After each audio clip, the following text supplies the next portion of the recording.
My name is Naomi Carter. I'm 31 years old. The day I found out my father wasn't actually my father, I didn't cry. I didn't call anyone. I didn't even move. I just sat there at my desk holding half a sandwich I suddenly couldn't taste and stared at my phone like it had quietly rewritten my entire life without asking for permission. It started as a joke. That's the part that still feels almost offensive in hindsight. A joke. Lisa from accounting walked into the office on a Monday morning with 3 Ancestry DNA kits in a paper bag like she'd just picked up takeout. Who wants to find out if they're secretly royalty? She said, dropping them on the break room table. People laughed. Someone made a comment about Viking blood. Another person said they already knew they were 100% disappointment. Normal office noise. Normal Monday. I wasn't even particularly interested, but Lisa held one out toward me and said, "Come on, Naomi. It's like $38. Worst case scenario, you find out you're boring." I remember smiling, shrugging, taking the box. Not because I cared, but because I didn't see a reason not to. That was the whole decision. No suspicion, no late-night curiosity, no feeling that something was off. Just a quiet yes to something meaningless. I went home that night, spit into the tube, sealed it, and mailed it off the next morning on my way to work. And then I forgot about it. Completely. For 6 weeks. The results came back on a Tuesday afternoon. I was eating lunch at my desk. Chicken sandwich, iced coffee. Same routine I'd had for years. I opened the email without thinking. Clicked the link. Logged in. And then everything stopped. 0% DNA match. Not low. Not partial. Not confusing. 0. No shared DNA with the man listed as my father. The man whose last name I carried. The man who sat across from me at every birthday dinner, every holiday table, every quiet Sunday morning with coffee and the news. The man who had called me his daughter for 31 years. Not my father. Not even close.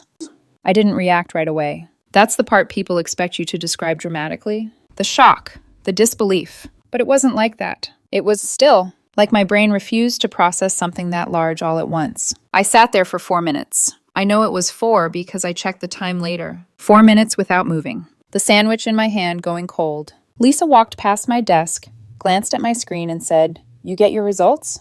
"Yes," I said. "Anything interesting?" I looked at her. She looked at me. And something in my face must have answered for me, because she paused for half a second and just said, "Oh." Then she kept walking. Lisa is perceptive like that. I've always liked that about her. I closed my laptop, told my manager I had a family emergency, drove home, and sat on my couch for 3 hours staring at the same result on my phone like it might change if I looked at it long enough. It didn't. That was 7 months ago. This is what happened after. But to understand it, you have to understand what came before. Because that result didn't land in a vacuum. It landed in a life that had always felt slightly off. I didn't call my parents. Not that day. Not the next. Not even the day after that. Instead, on day 3, I called someone else. Seed. The DNA test doesn't just tell you what you're not. It tells you what you are. And buried in the results was a name. Daniel Whitmore. 49.9% shared DNA. First degree match. Father. I found him online before I reached out. LinkedIn first. Retired civil engineer. 63. Lives in Tucson, Arizona. Married. 2 daughters. No mention of me. Of course not. Why would there be? I stared at his profile picture for a long time. There's something unsettling about seeing your own face reflected in a stranger. Not perfectly. Not obviously. But enough. The nose. Exactly the same. A detail no one had ever commented on growing up. Because no one wanted to look that closely at something that didn't fit. I didn't message him on LinkedIn. That felt too public. Too exposed. Instead, I used the DNA site. Kept it simple. "My name is Naomi Carter. I believe we may be a DNA match. I'd like to speak with you if you're open to it." I left my number. Then I waited. He called 4 hours later. The conversation lasted 2 hours and 40 minutes. I know because I checked afterward. 2 hours and 40 minutes sitting on my kitchen floor. Because at some point, my legs stopped feeling steady and I just sat down.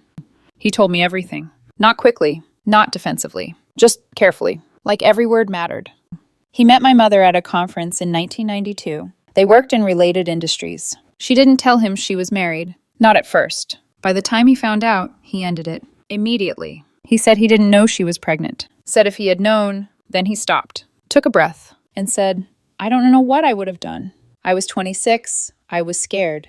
And I won't pretend I would have made the right choice just to make this easier for you." I respected that more than I expected to, because honesty like that isn't comfortable, but it's real.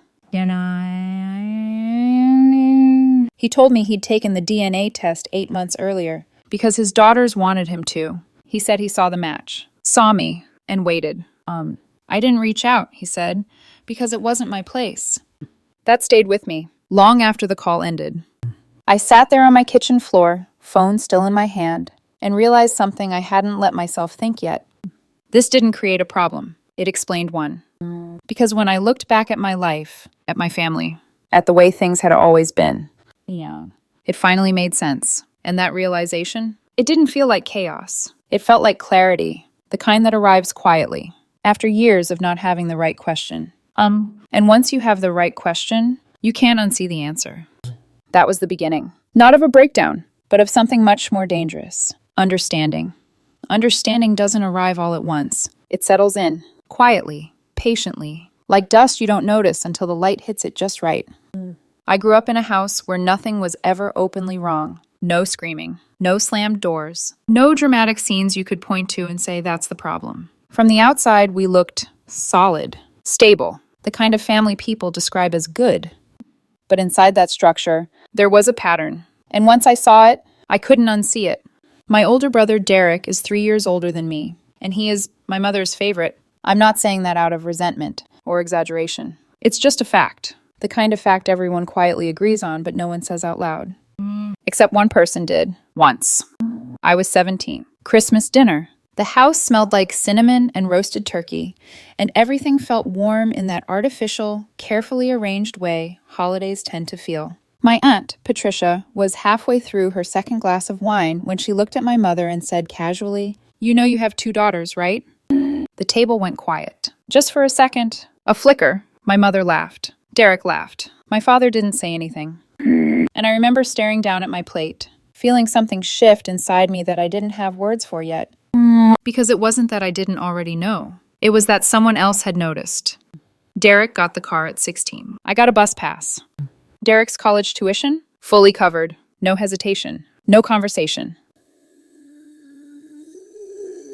Mine? Student loans. Forms. Deadlines. Late-night calculations about interest rates and repayment plans. When Derek tried to start a business at 26 and it failed, my parents let him move back home. 2 years. Rent-free. The basement converted into a comfortable apartment. When I hit a rough patch at 24, nothing dramatic, just life tightening in ways it sometimes does, I asked if I could stay for a few months, just until I got my footing again. My mother said, "We really don't have the space." We had the space. Derek was living in it. At the time, I told myself it was circumstantial. Timing. Logistics. A series of small, reasonable decisions that just happened to lean in one direction. But they kept leaning. Family decisions always went through Derek. Where we spent holidays, whether to sell the lake house, what to do about Grandma Ruth's care. Derek was consulted. I was informed. It wasn't loud. It wasn't cruel. It was consistent. And consistency does something to you. It teaches you your place without ever saying it directly. I became the easy one, the low-maintenance one, the one who didn't ask too many questions because somewhere along the way, I learned the answers weren't really meant for me anyway. For years, I thought it was just personality. That Derek was more like my mother, more charismatic, more aligned with what she valued. And maybe part of that was true, but not all of it. Because now, with that result sitting in my phone like a quiet accusation, everything rearranged itself. It wasn't just preference. It wasn't just personality. It was something deeper. Something that had been known, even if it had never been said out loud. The DNA test didn't change my past. It clarified it. Every moment that used to feel confusing suddenly had a shape. And once it had a shape, it had weight. I didn't confront anyone right away. That wasn't how I worked. Instead, I started paying attention, more carefully than I ever had before. Details, patterns, things I had ignored because I didn't think they mattered. Like money. Not in a greedy way, just awareness. Because when you grow up being told there's no room for you, you stop asking what's actually available. But now, I started asking, quietly, privately. And that's when I found the first thread.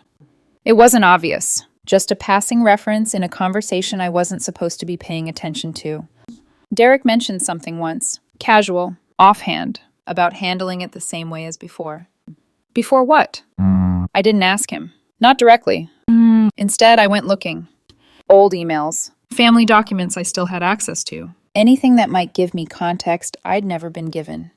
And slowly, something started to take shape. A word that kept appearing in different places, different formats, always just out of reach of full explanation. Trust.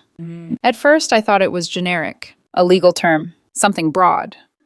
But the more I looked, the more specific it became.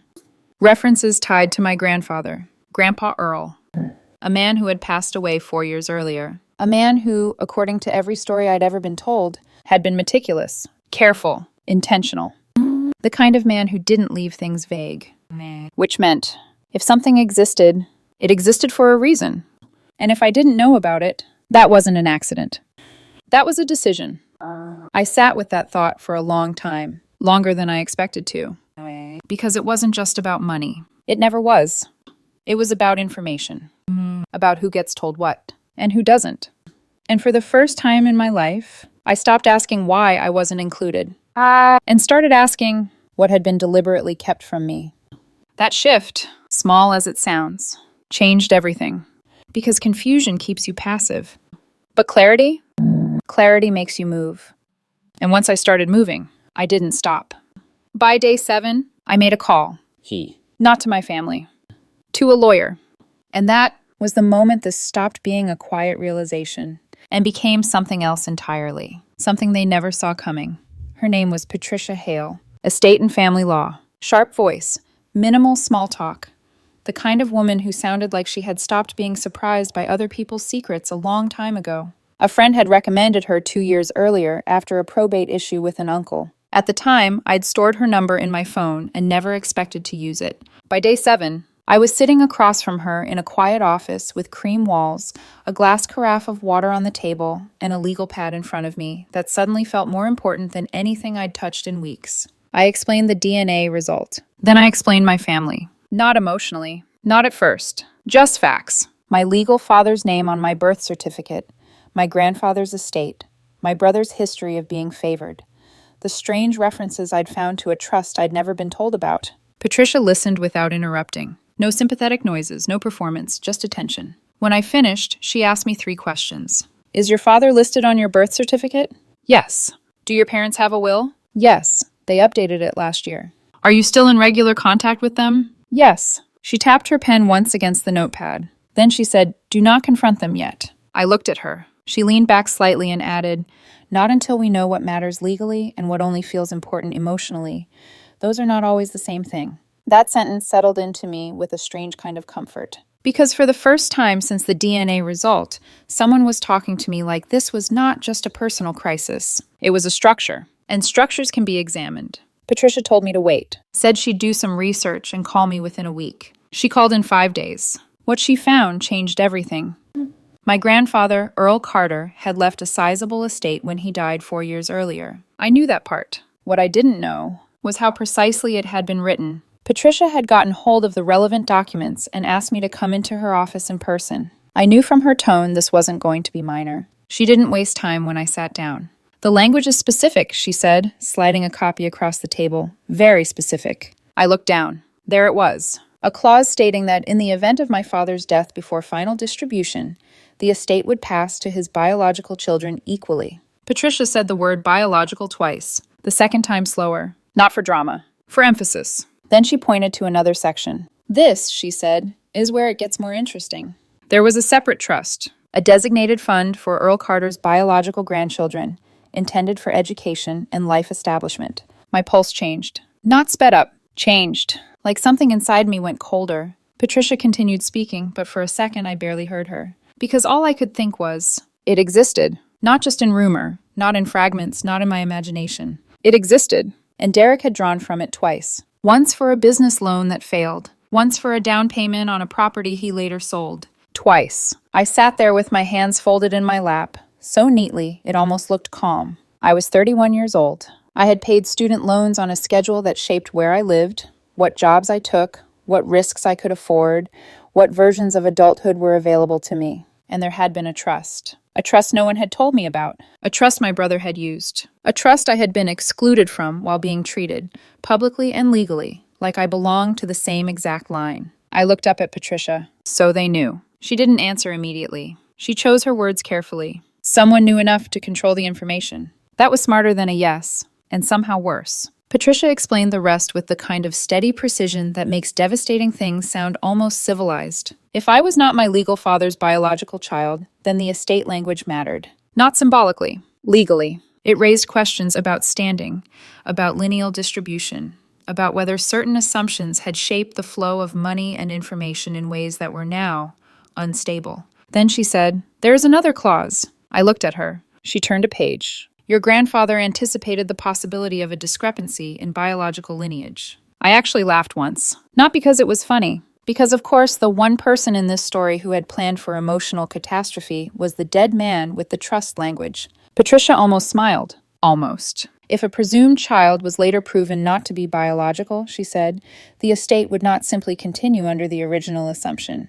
It would restructure according to verified biological lineage. Restructure. Such a clean word for something so violent. My father had one sibling, my Aunt Donna. Donna had 3 children. Under the original family assumption, they had received a smaller portion because my father's line was presumed to carry the primary inheritance forward. But if that assumption collapsed, the balance changed. A lot. I asked the question even though I already knew the answer. My parents never told me any of this? Patricia met my eyes. Based on what I have, no. Then she added, there is also a credible argument that the trust information was withheld from you while a fraudulent biological narrative was maintained. The word landed hard. Fraudulent. Not morally vague, not emotionally complicated. Legal. Written. Attached, potentially, to my mother's choices. I went home that afternoon and sat in my apartment without turning on the lights. Not because I was overwhelmed. Because I was trying to feel the exact shape of what had happened. This was bigger than favoritism. Favoritism hurts. This was architecture, a whole hidden structure built underneath my life while I was standing on it, never told what was holding me up or keeping me out. On day 11, I called my mother. I had rehearsed the conversation before I made it. Not the emotional part. The order. The order matters when the truth is slippery. I wasn't going to mention the DNA test yet. Not first. I wanted to hear what she did with less information. She answered on the 3rd ring. Hi, sweetheart. The word nearly made me end the call, but I didn't. I kept my voice even. Mom, I've been looking into some family financial history, and I came across a reference to a trust Grandpa Earl set up. Can you tell me about that? Silence. 4 seconds. I counted. Then she said too quickly, what trust? I stared at the wall in front of me. The trust Derek drew from, for the business loan, and for the property. Another silence. This one shorter. Then, that was a private family matter your father handled. I said, I'm part of the family. Her exhale was small, sharp. Naomi, this isn't the time. I let that sit there for a second. Then I asked, very softly, when was going to be the time? She didn't answer. I continued. I had student loans, Mom. Still nothing. I asked for help once. I was told there wasn't room. Meanwhile, there was a trust I wasn't even told existed. Her voice changed then, became thinner. I'll have your father call you. And just like that, she was done. Not with the subject. With me. My father called that evening. His voice sounded normal. Too normal. Which told me he didn't know the whole truth yet, or hadn't allowed himself to know it. He said the trust had specific eligibility requirements. Said it wasn't something I qualified for. Said he was sorry I'd found out this way, but those were decisions that had been made and they weren't up for revisiting. The wording was so careful it almost felt borrowed. I said, I understand. He seemed relieved. Good, he said. Let's move on from this. Move on. From a thing I had never even been allowed to know existed. Okay, I said. Then I hung up and called Patricia. 2 words. Move forward. She did. The first filing went out 14 days later. I won't give you every legal detail because some of it was still winding through process, even as the emotional aftermath was already detonating in real time.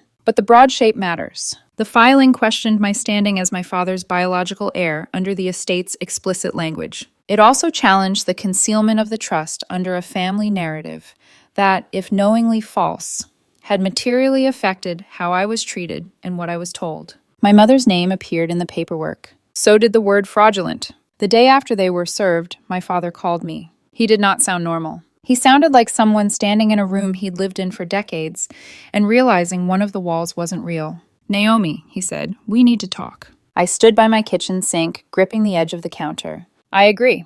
Can you come home this weekend? Not yet. A pause. Then I said, "Tell me on the phone what you can." His breathing changed. Not dramatically, just enough. Then he said quietly, "Your mother has something she needs to tell me." He stopped, then corrected himself. To tell both of us. That was the moment I knew. Not because of the words, because of the pronoun. Us. He hadn't known. For all the years I had spent sorting him into the wrong place in the story, one truth rose above everything else in that moment. He had been lied to, too. My mother told him about Daniel Whitmore on a Saturday afternoon in their kitchen. I wasn't there, but I can still see it when I think about it. The light through this window. My mother standing with her arms folded too tightly. My father sitting down more slowly than usual, like his body understood before his mind did that something was about to split open. He called me afterward. He didn't cry. My father is not a man who cries where anyone can hear him. But his voice had that emptied-out sound grief sometimes has, when it's still too new to become emotion. "She told me," he said. I waited. He took a breath. Then, "I need some time." I closed my eyes. "I know." Then he said something I had not prepared for. "Naomi, whatever the paperwork says, you are my daughter." And just like that, something inside me cracked. Not cleanly, quietly. Because there are sentences you think you're ready to hear until they arrive in the exact voice you spent your whole life wanting them from. I leaned back against the counter and stared at the ceiling. "I know, Dad," I said. He was silent for a moment. Then he said, "I should have seen what was happening." I didn't speak. "I should have paid more attention," he continued. "That part is on me, regardless of any of this."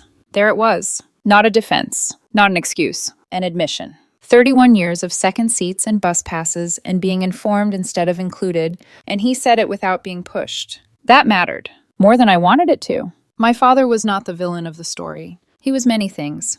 Passive, late, blind in ways that cost me. But not this. Not the core lie. My mother called 3 days later. I had been expecting it. I had also decided before she dialed that I was going to let her speak first. All of it. No interruptions. She talked for 22 minutes. I know because I looked at the call time after. She said she had been young and scared. Said the relationship with Daniel had ended before she knew she was pregnant. Said she convinced herself the baby might be my father's. Said by the time she knew otherwise, she had already told herself the safer version of the story so many times it felt real. She cried. Apologized. Said she had never meant to hurt me. Then she said the thing I had been waiting for. The way things were with Derek, she said shakily.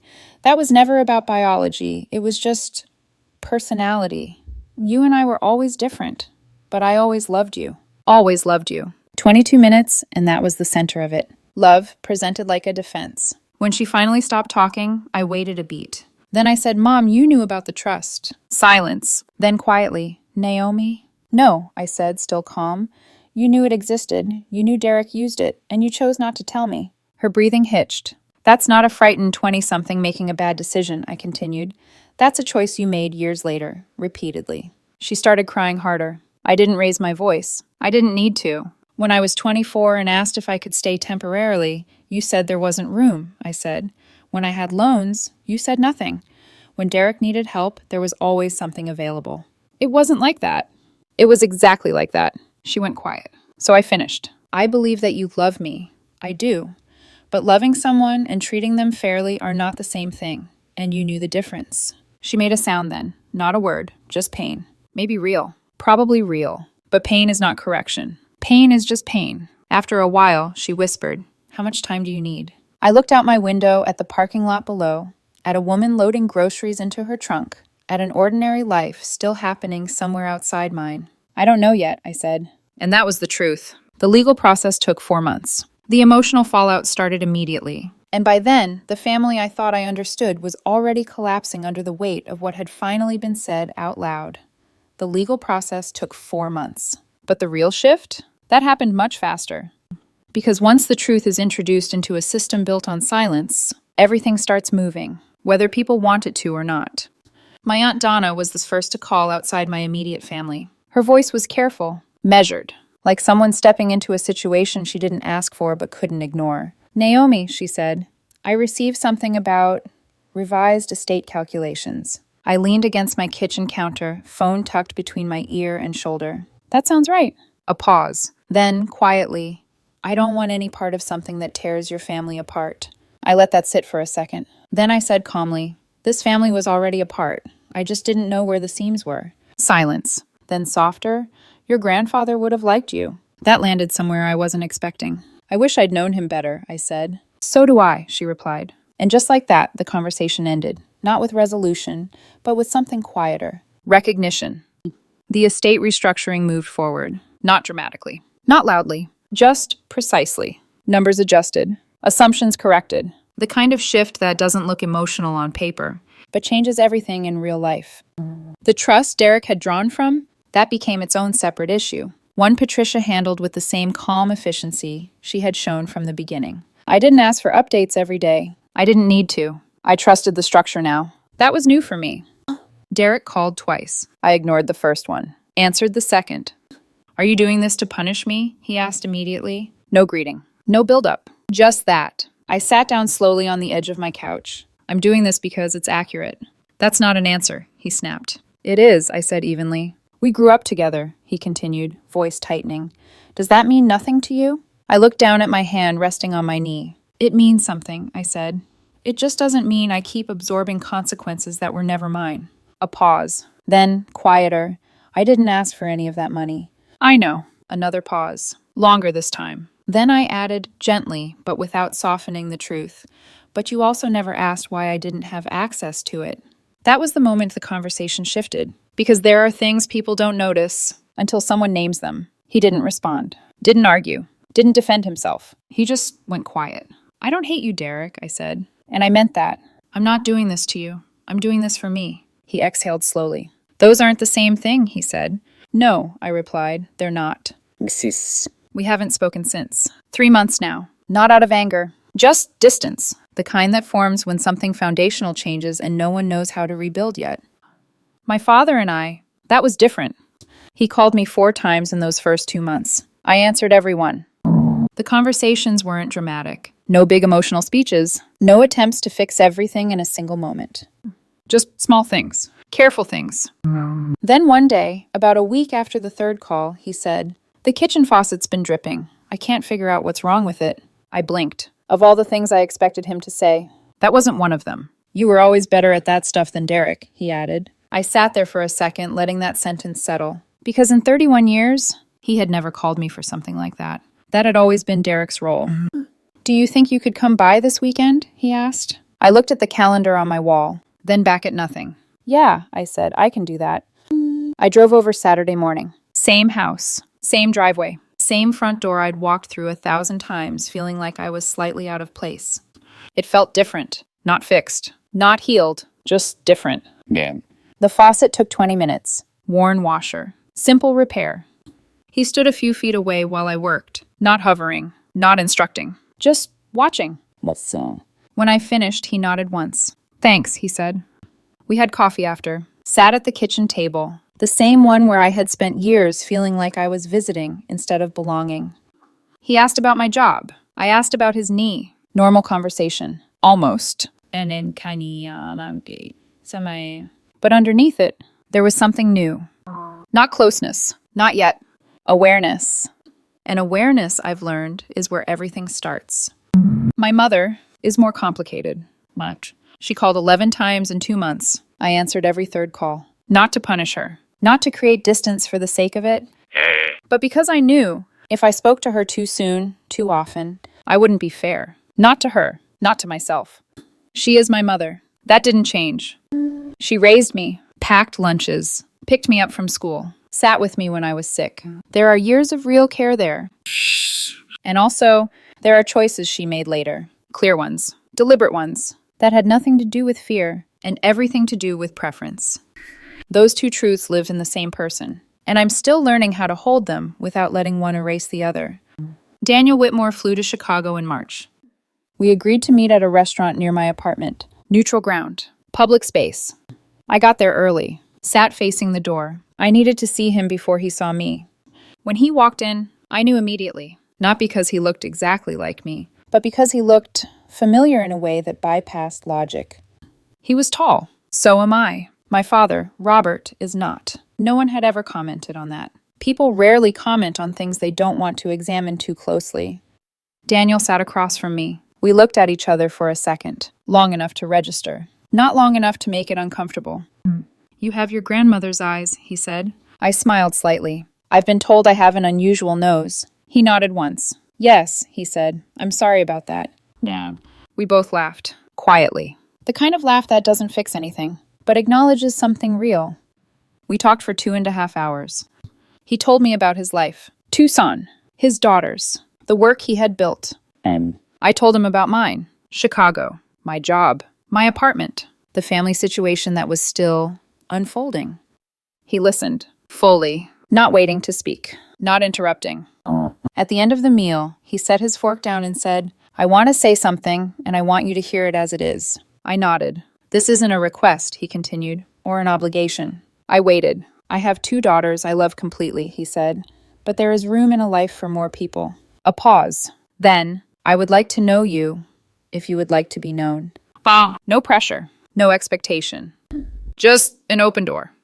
I nodded once. That makes sense, I said. Shit. He paid the bill before I could reach for it, smiled in a way that made it clear he understood how inadequate that gesture was, and how okay it was that it was inadequate. I walked home after 45 minutes. I needed the air. And somewhere along that walk, I thought about the beginning. $38. A random Monday. A joke in the break room. Beg. A chicken sandwich that got cold while I stared at my phone.